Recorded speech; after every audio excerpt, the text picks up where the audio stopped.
j'espère que vous allez bien. On se retrouve ce matin dans une nouvelle vidéo, une vidéo bricolage pour changer. Vous avez vu la dernière vidéo que PA a faite, c'était vraiment un vlog spécial lui. Je n'étais au courant de rien et ça m'a fait juste un bien fou de monter la vidéo. Et j'espère qu'elle vous aura plu, enfin on l'espère en tout cas. Si c'est le cas, n'hésitez pas à nous le dire pour savoir si vous voulez qu'il réitère l'expérience. Et voilà, aujourd'hui on se retrouve car vous avez vu la surprise qu'il m'a faite de mettre les tasseaux juste ici dans la cuisine. On en avait déjà parlé et je ne savais pas qu'il allait le faire. Mais arrête de dire Aujourd'hui c'est une vidéo bricolage. Qu'est-ce qu'il fout là? C'est pas un tournevis? C'est du bricolage culinaire, c'est pour ça. C'est ça, on va bricoler un risotto. Donc, PA prépare un risotto pour ce midi et on est en train de voir ce qu'on va faire de ce mur-là. En fait, l'objectif, c'est d'enlever 7 tasseaux de ce côté-ci et de l'autre côté, je sais pas. Non, je pense qu'on va tout laisser. Je voulais vraiment que ça fasse la moitié du mur et que ça ne soit pas centré. Donc, ce qu'on va faire, c'est que... On va couper le mur. On va couper les tasseaux. Et d'ailleurs, on a essayé, ce matin, on a été à tous les Lidl pour trouver... comment ça s'appelle, chérie? On appelle ça un outil multifonction, c'est une scie oscillante. Voilà. C'est un truc qui vibre pour découper. Comme ça, on aurait pu découper directement sur le mur. Sans tout enlever. Sauf que là, PA a trouvé une autre solution, puisqu'il n'y en avait pas. On va essayer une autre solution. C'est quoi? C'est de ne pas pleurer avec les amis. Ok, on vous explique tout à l'heure. Wow. Bref, juste après ça, on va essayer de finir aussi les moulures pour pouvoir tout rejoindre. Donc on va enlever cette horloge qui a été posée là si gentiment, mais du coup la moulure ne va pas passer. Donc on va enlever cette petite horloge qui est juste ici. On va finir les moulures de chaque côté. Là on va enlever. Et le but, en fait, vous allez me dire, puisque oui mais c'est répétitif, tu as la même chose dans ton salon. Certes. Mais celui-ci, comme je vous ai dit, faire juste un petit bout et faire un mur végétal en fait. C'est vraiment le but, c'est qu'on accroche des plantes comme on a juste ici en fait, des fausses plantes tombantes qui sont chez Ikea et franchement elles sont plutôt pas mal. Et je vais mettre des petits plots, donc il faut qu'on trouve des plots, je sais pas trop où est-ce qu'on va trouver ça. Enfin, j'ai dit des plots? Non, il faut qu'on trouve des pots pour pouvoir les accrocher en fait directement sur les tasseaux. Et au milieu, on a envie de mettre un tableau en liège pour pouvoir mettre quelques photos, des petits mots le matin ou autre. Enfin bref, j'ai vraiment dans l'idée exacte ce que je veux. Je pense que sur le côté ici, on mettra un cadre à la fin. Voilà, un petit cadre avec un petit peu de verdure. Donc il y a quand même un beau chantier à faire. Et on va passer la journée tous les deux à faire ça en amoureux.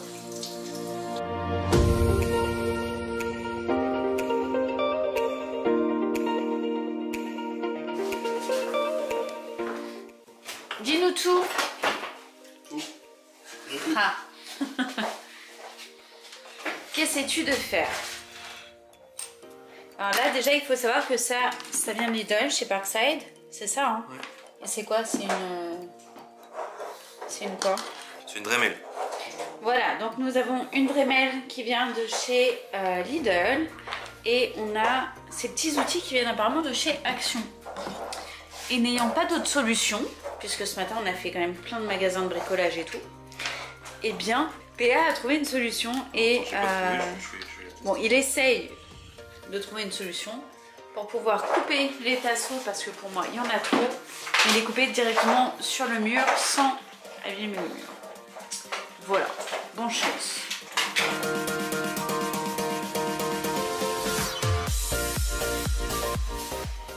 Alors PA vient juste d'enlever les 7 tasseaux. Alors il faut que je regarde ce que ça donne, si ça me plaît. Hop là. Bah franchement c'est pas trop mal. Ouais, j'aime bien.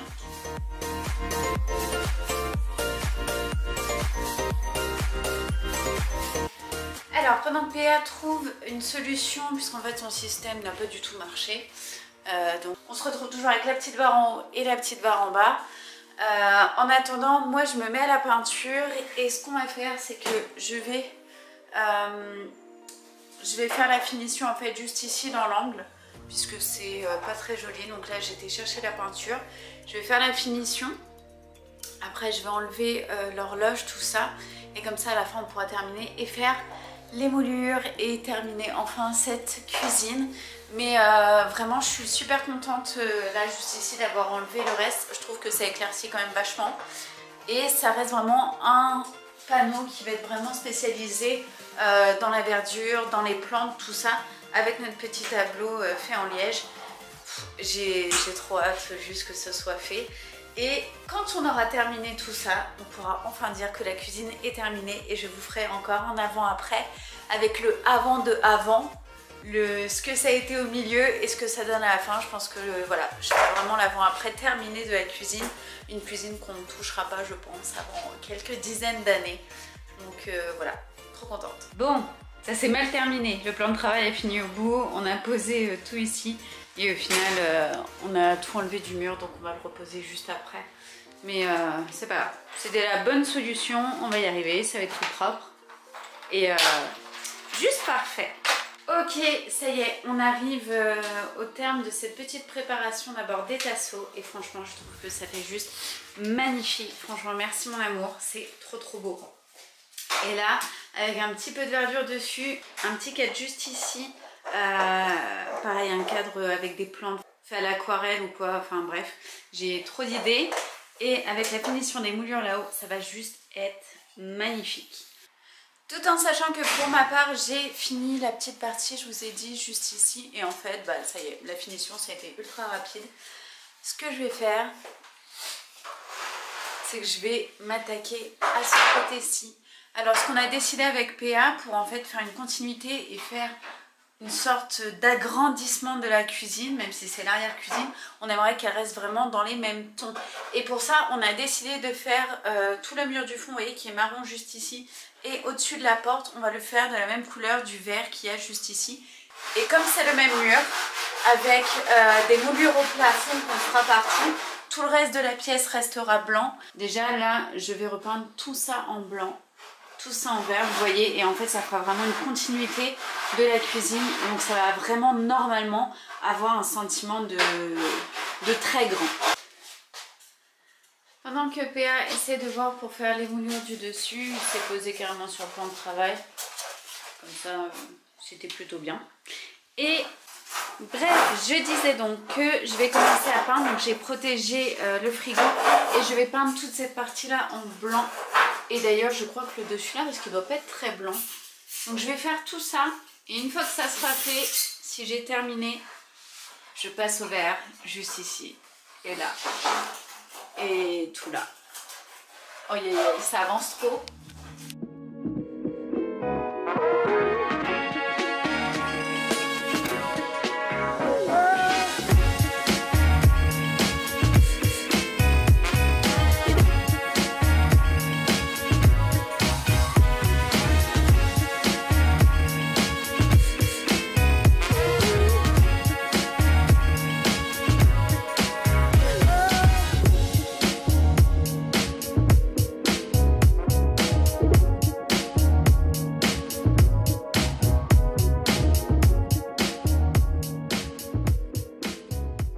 Alors PA a voulu poser l'horloge et franchement je trouve que ça fait super joli.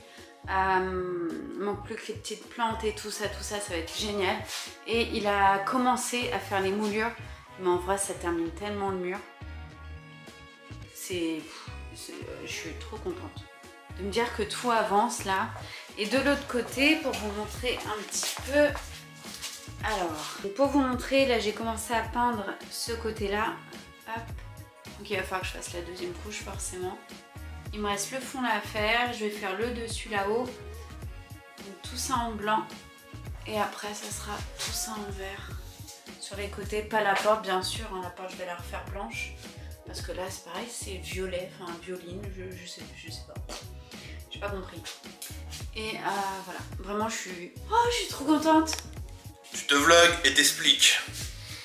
Tu vlogs et t'expliques. Là, il met des trucs. Là, on monte un truc. Truc. Et là, truc. Et truc. Et truc. Et truc. C'est quoi l'onomatopée que tu utilises très souvent pendant tes vidéos? Oh mince. Non, c'est pas oh mince. Non, j'ai failli en mettre sur la fenêtre. Oh bah voilà. Mais non! C'est quoi l'onomatopée? Pierre-Alexis, s'il te plaît. L'onomatopée, c'est tout simplement.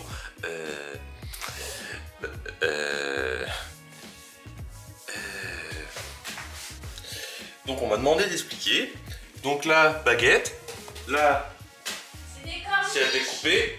Là, coupée. Là, colle. Là, coller. Et coller, couper. Coller, coller, coller. Non. Alors, pour coller, ça c'est Monsieur Bricolage, c'est Fix Tout intérieur. Il y a une petite plainte là, il y a du bois et puis du. Je sais plus comment ça s'appelle. Polystyrène. Donc, c'est de la colle basique. Hein. Ensuite, j'utilise une petite scie pour faire mes coupes à 45 pour faire les angles. Et ce qu'il faut savoir avec ça, c'est un vrai piège. Il y a un gros piège avec ça. C'est qu'en fait, si vous les coupez, et je ne juge personne quand je dis ça puisque je l'ai fait moi-même, si vous mettez ça comme ça, imaginons, vous posez ça comme ça, ou pire, comme ça à plat, et que vous coupez à 45, donc là comme ça, vous vous retrouvez avec un truc qui fonctionne effectivement si les plaintes étaient comme ça à plat en fait, comme un tour de cadre, c'est-à-dire que ça va s'emboîter comme ça et comme ça. Or là pour un plafond ça se met là, si je prends ça comme exemple, hop, là si je prends ça comme exemple, voilà, la partie du bas en fait doit être en appui et la partie du haut aussi, ce qui fait que quand on regarde de ce côté, pour être à l'angle, il y a une partie de. Il y a du vide en fait entre les deux. Ce qui fait que pour les couper, moi je fais comme ça, je sais pas si c'est ce qu'il y a de mieux à faire. Mais déjà que la logique est pas super simple à prendre. Du coup, ce que je fais c'est que je pose comme ceci, je prends appui en fait là, comme pour simuler le mur. Et du coup là c'est le plafond. Et en fait je le place comme ça, je tiens comme ça et je coupe là 45 en maintenant au plus près sans mettre les doigts en dessous parce que forcément là ça passe un peu dans le vide. Mais là il faut maintenir mais sans mettre les doigts, donc faut faire attention. Et une fois qu'on a fait ça, on a des coupes qui sont un peu bizarres. Puisqu'en fait on a des coupes qui sont si on regarde de haut là, on a des coupes comme ça. On a l'impression que c'est complètement foiré. Sauf qu'en fait, si on regarde bien, ah ça va en fait, ça se met bien. Et ça à la fin, tout simplement, pour la finition, hop, du mastic blanc, de l'acrylique, voilà ça s'appelle acrylique. Blanc, le moins cher. Pourquoi? Parce que c'est tout simplement juste pour boucher et faire les finitions comme là par exemple. Voilà, pour que l'arête soit comblée et unie. Et ensuite, on met ça et ensuite on vient repeindre par-dessus. Donc au final, pas besoin d'avoir un truc de qualité oufissime quoi. Voilà. Et voilà, c'était le tuto de PA. Par contre, le mur est pas blanc. Ils ont un problème de coloration, je pense. Alors, petit conseil pratique comme là, les découpes elles ont un peu foiré en fait. Je me suis mal appuyé, du coup ça a fait un écart. Pas de souci, avec l'acrylique, en fait je suis venu bien reboucher et j'ai lissé grossièrement avec le doigt. Donc là en fait quand on a le nez dessus, on a l'impression que c'est super crade et que ça se verra à mort. Faut pas oublier un truc, franchement, vous prenez pas trop la tête, enfin... Il y a la peinture après. Donc en fait là j'ai grossièrement aplati un petit peu le truc, le mastic. Et là l'acrylique va sécher, il va faire un peu jaunâtre. Et ensuite on repeint par dessus. Et en repeignant, en faisant une belle couche de peinture, la peinture va se tendre et va enlever un petit peu cet aspect rugueux et puis un peu crado. Et ça vient lisser le tout. Et ensuite faut se dire aussi un truc, c'est que blanc sur blanc, tout fou quoi. Ça se voit plus quoi. Là c'est pareil. Il y a un petit peu de grain, enfin je vais zoomer un peu. Il y a un peu de grain là, c'est un peu bizarre. Si je zoome vraiment à fond, vous allez voir vraiment ce qu'on voit à l'œil nu quand on a le nez dessus. Voilà. On voit que ça fait en fait pas régulier, c'est pas ultra propre. Pareil, ça sèche. On enlève les petits trucs, l'excédent juste avec le doigt une fois que c'est sec. Et un coup de pinceau et ça devient nickel. Donc si j'avais un petit conseil à donner, pas en pro, mais dans les travaux ça marche plutôt bien. Ça m'a déjà pas mal aidé. C'est parfait, ça n'existe pas. Et parfois, il vaut mieux juste. C'est mon pote Quentin. Quentin Delcourt, d'ailleurs, si vous cherchez un vidéaste pour mariage ou autre, d'ailleurs, c'est le meilleur de Normandie. Vous ne pouvez pas passer à côté. Et on en parlait hier sur les travaux. Un conseil travaux, franchement, il y a plein d'autres choses aussi. Ça s'applique aussi au montage et puis aux photos. C'est pas trop se prendre la tête. C'est-à-dire faire quelque chose de propre. Et essayer d'être perfectionniste, oui, mais il faut toujours pondérer la chose, c'est-à-dire quand on commence à passer 3 heures pour un truc qui se voit même pas parce qu'on le regardera jamais, et il faut avoir le nez dessus. Or c'est impossible techniquement d'avoir le nez dessus, sauf si quelqu'un a décidé de monter sur l'évier. Enfin voilà, faut remettre les choses dans le contexte, et c'est comme ça qu'on avance le mieux, puis qu'on le vit surtout le mieux, parce qu'à passer 2 heures sur un petit détail comme ça, il n'y a rien de tel pour sécuriser les travaux en plus. Donc voilà, ça marche aussi pour les photos, parce que quand on trie les photos, qu'on essaie de galérer à savoir quelle est la meilleure photo, bon, parfois faut pas trop se prendre la tête, faut le faire au feeling à l'instant quoi. Ah oui, mais... Exactement. Pareil pour les montages. Oh ouais, t'as raison. Ah, grave. Donc voilà comment ça rend.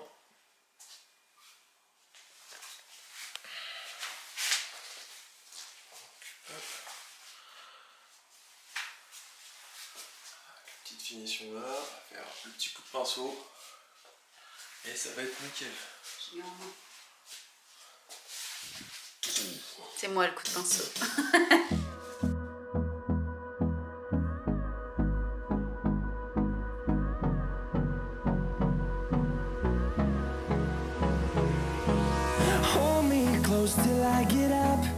Bon, ça y est, là on a fini la cuisine, j'en reviens pas. Non mais la cuisine est terminée. Si je vous montre tout ça là derrière, hop, je suis trop contente, les corniches sont faites. C'est un truc de fou, je m'y attendais pas, mais ça y est, on peut enfin dire que la cuisine est terminée. À part de la décoration, il n'y a plus de travaux à faire. Et ça, c'est quand même un truc de fou. Je suis vraiment trop contente quoi, de me dire que c'est terminé. Et maintenant, j'ai qu'une hâte, c'est de continuer l'arrière-cuisine pour la terminer. Je ne m'arrête jamais, c'est un truc de dingue. Bref, oh, je suis trop contente. Voilà ce que ça donne. Donc, hop, tout est comme ça, tout est beau, tout est propre, tout est terminé. Enfin, cette cuisine est terminée. Je suis juste aux anges. Voilà, là c'est l'aboutissement de quelques mois de travaux, mais sans regret parce que je l'aime trop ma cuisine. Bref, on passe à l'arrière-cuisine et là les travaux ont avancé. Alors forcément, on n'a pas été dans le max du max puisqu'il fallait vraiment qu'on termine la cuisine. Et donc je vais vous montrer, le mur du fond il reste encore une couche, voilà. Là je vous montre ce mur là, le mur blanc, il me reste encore une couche à faire. Donc en gros vraiment, celui-ci, ce mur restera blanc, on mettra les corniches, donc comme dans la cuisine qui est derrière. Et on fera tout ce pan de mur là en verre en gardant forcément les encadreurs de porte blanche et la porte blanche. Donc il va falloir que je peigne aussi puisqu'elle ne l'est pas actuellement. Et voilà, je suis vraiment contente, là ça avance super bien. Et déjà rien que le fait d'avoir enlevé ce mur marron, ça me fait grandement plaisir. Et si on regarde vite fait, bah ça se voit pas hein. Ouais.